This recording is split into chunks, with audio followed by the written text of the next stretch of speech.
हमले के मामले में चल रही जांच के सिलसिले में एनआईए ने श्रीनगर के खराजपुरा इलाके में छापेमारी की।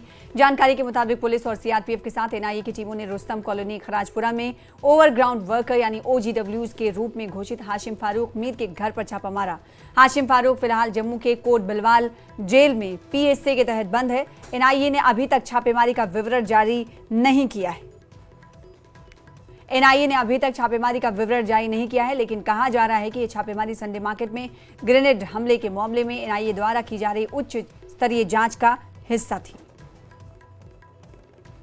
संडे मार्केट में ग्रेनेड अटैक केस की तहकीकात के सिलसिले में एनआईए यानी कि नेशनल इन्वेस्टिगेटिंग एजेंसीज ने आज श्रीनगर में छापेमारी अंजाम दी और इस सिलसिले के तहत जो एक्यूज्ड है, जिसको ओजीडब्ल्यू बाद में करार दिया गया था, हाशिम फारूक, उसके घर पे रेड्स डाले गए और खराजपुरा जो कि राजबाग एरिया में आता है, वहाँ पर ये रेड्स जो है आज सुबह अंजाम दिए गए। और जम्मू कश्मीर पुलिस और सीआरपीएफ की अगर हम बात करेंगे, उन्होंने इन रेड्स में जो है शराकतदारी अंजाम दी और ये कहा जा रहा है कि ये काफ़ी अहम नौइयत के रेड्स थे। हालांकि नेशनल इन्वेस्टिगेटिंग एजेंसीज ने इस हवाले से कोई भी तफसील जो है अभी तक फराहम नहीं की है और ज़रूर इस हवाले से किसी प्रेस रिलीज़ या फिर जो मज़ीद तफासिल है वो शेयर की अगर एनआईए की तरफ से की जाएंगी तो उसको भी ज़रूर शेयर किया जाएगा। लेकिन फ़िलहाल हम ये कह सकते हैं कि जो ये केस था, इसमें लगभग 12 अफराद जो थे वो ज़ख्मी हुए थे उस वक्त और उसके बाद पुलिस ने बाज़ाब्ता तौर पर इसमें एक FIR भी दर्ज की थी और उसके बाद नेशनल इन्वेस्टिगेटिंग एजेंसीज यानी कि एनआईए के सुपुर्द ये केस किया गया था और उन्होंने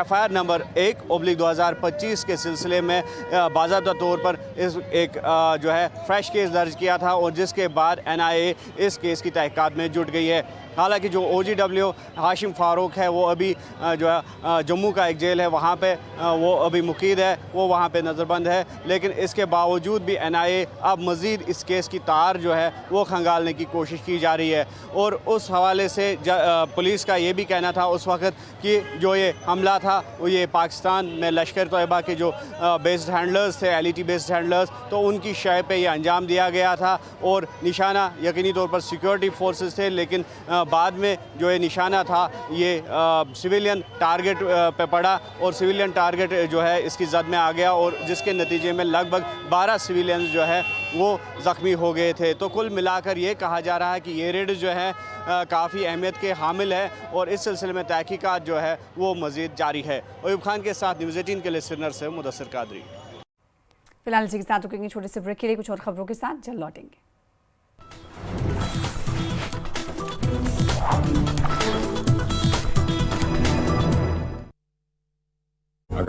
उमर सरकार में कैबिनेट मंत्री जावेद अहमद डार ने सीएम की इस पहल को सराहनीय बताया। कहा कि ये एक साहसिक कदम है, मैं सीएम की सराहना करता हूं। सीएम के इस कदम पर बीजेपी का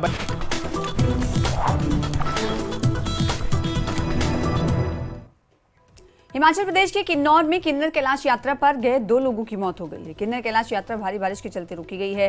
कई लोग यहां पर फंसे हुए हैं। हालांकि आईटीबीपी ने यहां 400 से ज्यादा लोगों का रेस्क्यू भी किया है, लेकिन अब भी कई लोग फंसे हुए हैं।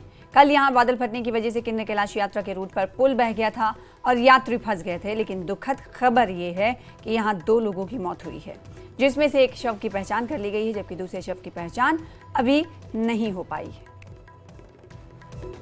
देखिए आईटीबीपी ने किस तरह से रेस्क्यू ऑपरेशन चलाया और जब बादल फटा था उसके बाद एक पुल बहा, उस वक्त की तस्वीर भी आप देख पा रहे हैं। कितना खौफनाक मंजर है, बादल फटा, मलबा कैसे इस वक्त पहाड़ी से नीचे की ओर आता हुआ दिखाई दिया। इसलिए किन्नर कैलाश यात्रा को रोका गया। 400 से ज्यादा लोगों को रेस्क्यू किया गया है। 2 लोगों की मौत हुई है और रेस्क्यू ऑपरेशन कितना खतरनाक तरीके से चलाया गया तस्वीरों में आप देख पा रहे हैं।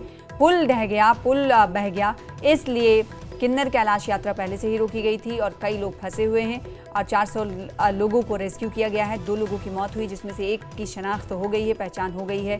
कल बादल फटा था जिसकी वजह से कई लोग, सैकड़ों लोग फंसे थे, जिसमें से 400 से ज़्यादा लोगों का रेस्क्यू किया गया।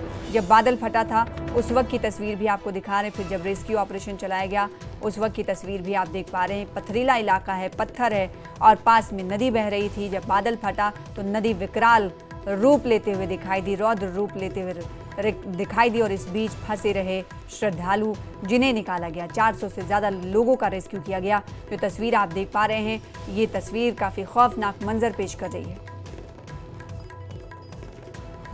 तो पिछले कल शाम को करीब 7 बजे के करीब हमको खबर आई थी कि कोई वेस्ट बंगाल से श्रद्धालु थे जिनकी एज अराउंड 45 साल की एज थी, जिनको जो पार्वती कुंड है हमारा, गौरी कुंड पार्वती कुंड बोलते हैं, वहाँ पे उनके पाया गया था। एंड जो पुलिस के माध्यम से बताया गया है कि वो उसी स्पॉट पे शायद उस टाइम डेड थे। उनका जो ग्रुप था वो उनसे आगे निकल गया था, वो गणेश पार्क पहुँच चुका था। तो उनकी बॉडी को पिछले कल रात तक वो गणेश गुफा में थी और आज वो मलिंगखट्टा में पहुंच चुकी है, उनकी जो डेड बॉडी है। जो दूसरे श्रद्धालु थे हमारे, जो पुरबनी रास्ते से आ रहे थे, वो सुबह ही हमको अपडेट मिली है कि एक जो पुरबनी रास्ते में स्लिपिंग के कारण वो शायद नीचे गहरी खाई में गिर गए। तो उनके लिए भी जो रेस्क्यू टीम है वो एनडीआरएफ की टीम मूव हो चुकी है। वो वहाँ पहुँच के अपडेट देंगी कि क्या अपडेट आ पाता है कि वेदर ही इज़ डेड और इंजर्ड है, वो मौके पे जाके ही पता चल पाएगा। चंबा के कंगेला गांव से बड़ी खबर आ रही, जहां पर भूस्खलन हुआ है। पहाड़ी से बड़ी बड़ी चट्टानें टूटकर गिरी हैं। गांव के ऊपर गिरती बड़ी चट्टानें दिखाई दे रही हैं और भूस्खलन के बाद दहशत में लोग दिखाई दे रहे हैं। तो बड़ी खबर इस वक्त चंबा की दिखा रहे हैं आपको, तस्वीरें आप देख पा रहे हैं कैसे भूस्खलन हुआ और भूस्खलन के बाद पहाड़ी से बड़ी बड़ी चट्टानें जो हैं टूटकर गिरती हुई नजर आई। देखिए जैसे लग रहा है पत्थरों की बरसात हो रही है। गांव के ऊपर गिरते गिरते ये चट्टानें बची हैं। देखिए बड़े बड़े पत्थर हैं किस तरह से गिरते हुए नजर आ रहे हैं। अगर गांव के ऊपर या घरों पर गिर जाता तो जानी और माली नुकसान काफी होता। भूस्खलन के बाद दहशत में लोग गांव के दिखाई दे रहे हैं। तो ये चंबा की तस्वीरें हैं, गांव के ऊपर गिरते गिरते बची हैं चट्टानें और छोटे छोटे टुकड़े भी गिरते हुए दिखाई दे रहे हैं। बड़े टुकड़े तो गिर ही रहे हैं पत्थर के, वहीं छोटे छोटे टुकड़े ऐसा लग रहा है कि पत्थरों की बारिश हो रही है। चंबा में कंगे